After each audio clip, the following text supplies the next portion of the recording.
નમસ્કાર સમાચાર સાથે હું છું જિજ્ઞાસા। સમાચારમાં સૌથી પહેલા વાત કરીશું મતદારોના મિજાજની। ચૂંટણીના આ માહોલમાં મતદારો પાસે છે પોતાના સાંસદનું રિપોર્ટ કાર્ડ। ત્યારે આજે રાજપીપળા લોકો પાસેથી જાણીએ કે તેમના દિલમાં કયા નેતા કરે છે રાજ।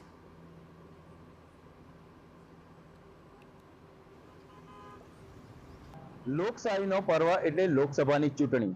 લોકસભાની ચૂંટણી હવે નજીક આવી ગઈ છે ને 7 મેના રોજ ગુજરાતમાં મતદાન છે। ત્યારે આપણે આજે નર્મદા જિલ્લાના મતદારોનો મિજાજ જે છે તે જાણીશું અને મતદારોને પૂછીશું કે જે કેન્દ્ર સરકાર છે અને રાજ્ય સરકારની કઈ કઈ બાબતો છે જેને લઈ અને એમની જરૂરિયાતો છે। પહેલા આપણે જે વકીલ મહિલા બેન છે એમને પૂછીશું। બેન, વાત કરીએ તો કઈ આપની જરૂરિયાતો છે જે હવે આ જે ચૂંટણી આવવાની છે તેમાં આપની જરૂરિયાતો છે? જરૂરિયાત ચૂંટણી આવવાની છે એટલે નહીં, પરંતુ જરૂરિયાત એવી છે કે અત્યારે હાલમાં જ આપણે જોયું કે જામનગર જિલ્લામાં એક વકીલની સરેઆમ રસ્તા પર જાહેરમાં મર્ડર થઈ ગયું।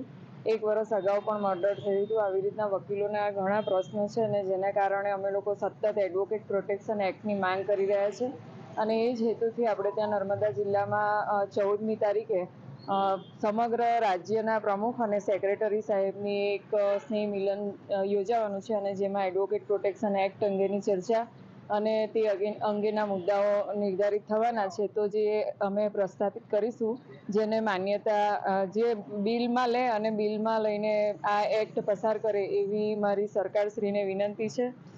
ચોક્કસ આ વાત તો વકીલો માટે થઈ, પણ એક મહિલા તરીકે તમે શું ઈચ્છી રહ્યા છો કે સરકારમાં શું હોવું જોઈએ, મહિલાઓને કેટલી પ્રાધાન્ય મળવું જોઈએ? મહિલાઓની વાત કરીએ તો એટલીસ્ટ ગુજરાતની વાત કરીએ તો ગુજરાતમાં મહિલાઓ ખૂબ જ સેફ છે।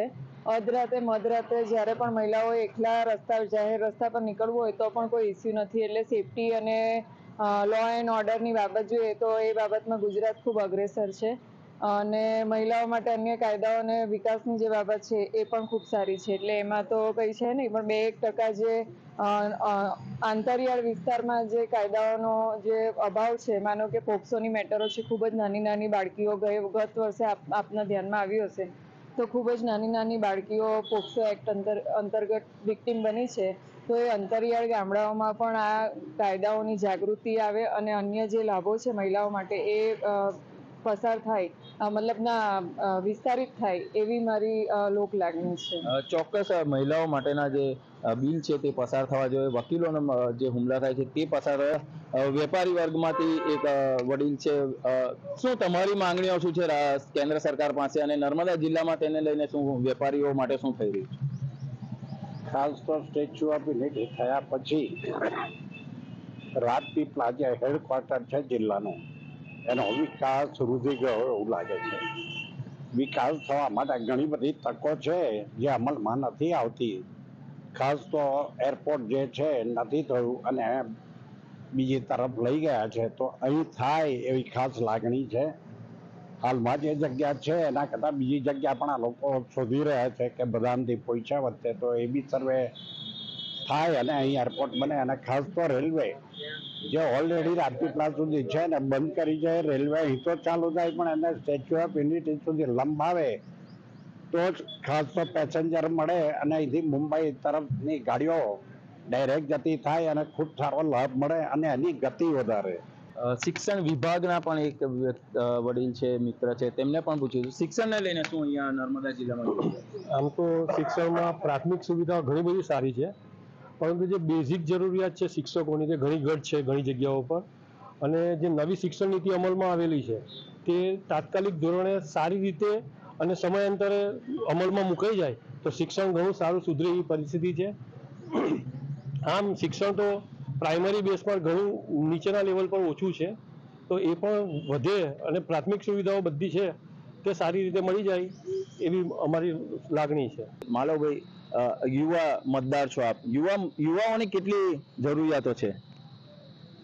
હું ખાસ કરીને યુવાઓમાં સૌથી પહેલાં તો એક વાત એ કરીશ કે જ્યારે કોઈ પણ યુવા હોય કે પોતાનું સ્ટડી પૂરું કરીને જ્યારે બહાર જાય છે નોકરી માટે, તો સરકારે જે વાયદો કર્યો હતો દર વર્ષે 3 લાખ નોકરીની, તો હું એટલું કહીશ, ખાલી શિક્ષણ ક્ષેત્રની વાત કરું તો 2.5 લાખ તો ટેટ પાસ અને 1.5 લાખ એવા છે કે જે ટાટ પાસ ઉમેદવારો છે જે હાલમાં બેકાર છે। એ આંકડો મેં નથી કહેતો, સરકારે પોતે સ્વીકારેલો છે। શિક્ષણની લેવલની વાત કરીએ તો 170 શાળાઓ જે બંધ કરી દેવી પડી છે પાછલા 3 વર્ષની અંદર। 2022ના આંકડામાં જુઓ તમે તો 700 શાળા એવી હતી કે એક જ શિક્ષકથી ચાલતી હતી. અત્યારે 2024માં 1606 શાળા એવી છે કે જે એક શિક્ષકથી ચાલે છે. પહેલા તો નર્મદા જિલ્લાના યુવાઓ છે ને સ્ટડી મતલબ પોતાનું ભણતર પૂરું કરી અને રોજગાર ક્ષેત્રે બહાર જ જવું પડે છે પહેલી વાર, કારણ કે અહીંયા કોઈ ઇન્ડસ્ટ્રીયલ એરિયા નથી અને સરકાર મોટી મોટી વાતો કરે છે. બીજું કે જે તે એવું સમજો કે 5-10% જે લોકો નોકરિયાત વર્ગ છે જેને નોકરી નજીકમાં કંઈક મળે છે, સપોઝ અહીંયા RPL છે અથવા તો અંકલેશ્વર છે, તો એ લોકોને અપડાઉનની પણ સગવડ નથી. છોટાઉદેપુર અને ભરૂચ લોકસભા મત વિસ્તાર આપવામાં આવતો હોય છે, કેવી રીતે લોકો મતદાન કરશે?